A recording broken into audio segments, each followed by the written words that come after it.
Hey again, guys. You know who it is. Rainland Knight coming at you. Today I'm going to talk about politics. Yeah, some of you are closing out of the video. But don't do that, because it's just an exchange between me and my friend Charles. I'm a liberal, and he's a conservative. I figured out that I'm pretty hardcore when it comes to being liberal, but some of his views are very, I guess I would say, convincing, because we were talking about something today, and he was like, hey, I heard you're making a vlog, and you want to talk about politics? And I was like, yes, but I don't really want to get into a fight. I don't want to fight with any of my friends. And he was like, oh, I understand that. Now let's see if we can do this. So he helped me. And here's where the conversation goes. And he asked me what were my views on capital punishment.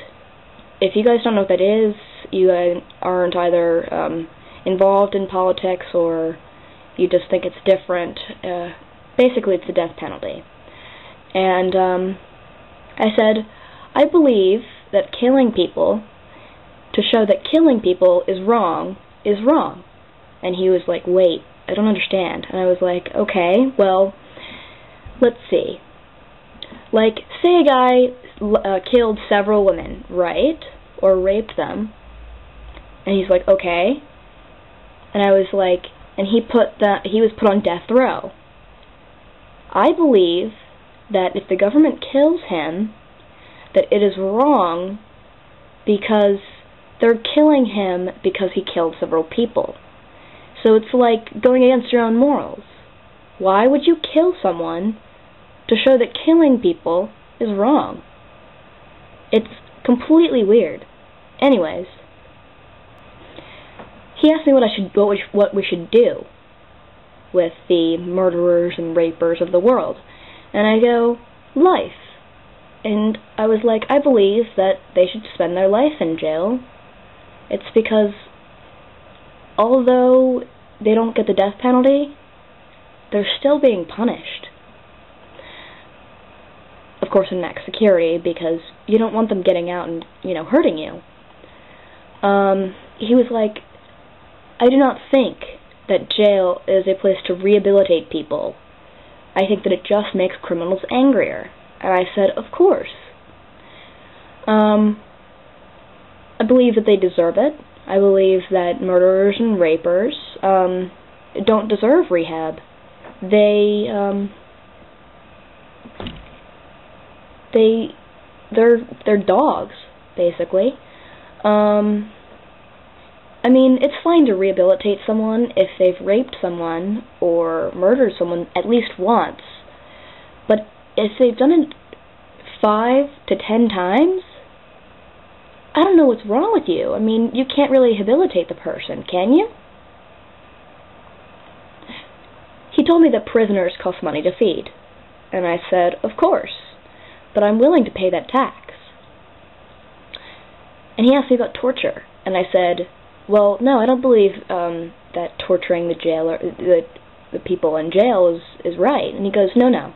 I mean terrorist torture. And I go, well, I mean, if they're hurting thousands of people, I guess you'd have to do something with them, but I wouldn't recommend torturing them. I'm actually a good person, and I believe that hurting people is not a good thing. And I said, to hurt one life to save thousands of others is selfish in its own way. I mean, if I had to shoot or maim a robber to protect people in my store, I'd do so, but I wouldn't do it willingly. Do you understand me? And he said, I don't think we do it willingly either.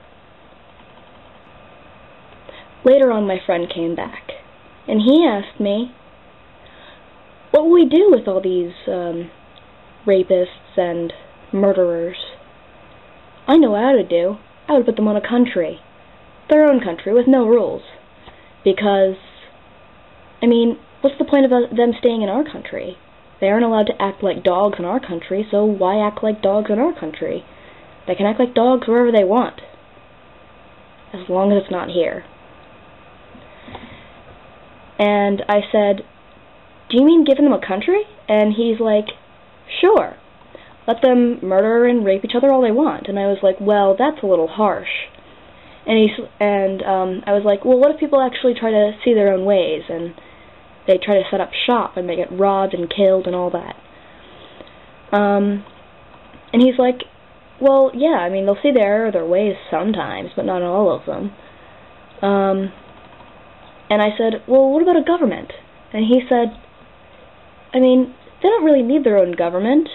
There are no rules, so there is no purpose for us to make a government. And I was like, well, what about housing and grocery stores and all that? And he was like, they don't really need a government because they can make their own food. I mean, you can raise animals, so you can grow your own crops. And I was like, well, yeah, but what about housing? And he was like, I guess we can try to build them some.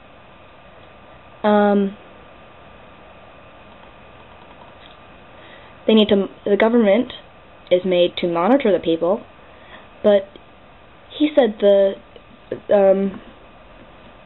maybe our government will need to monitor them, but there's no need for grocery stores and all that.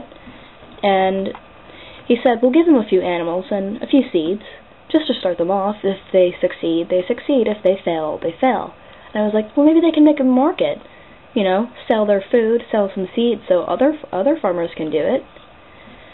And and he was like, well, yes, sure, maybe, but, I mean, you can either do it your own way, killing and raping and stealing, or you can be good and grow your own stuff. And I quote, "A country full of criminals will never prosper. They are outcasts and rejects. We are better off without them." And I told him it was a good point. I'm really glad that I had this debate with him, because it was educated. We were not fighting, we were not yelling, we were just speaking, and he is my friend. So hopefully that gives you a little bit to think about today. Thank you, and I will see you guys later.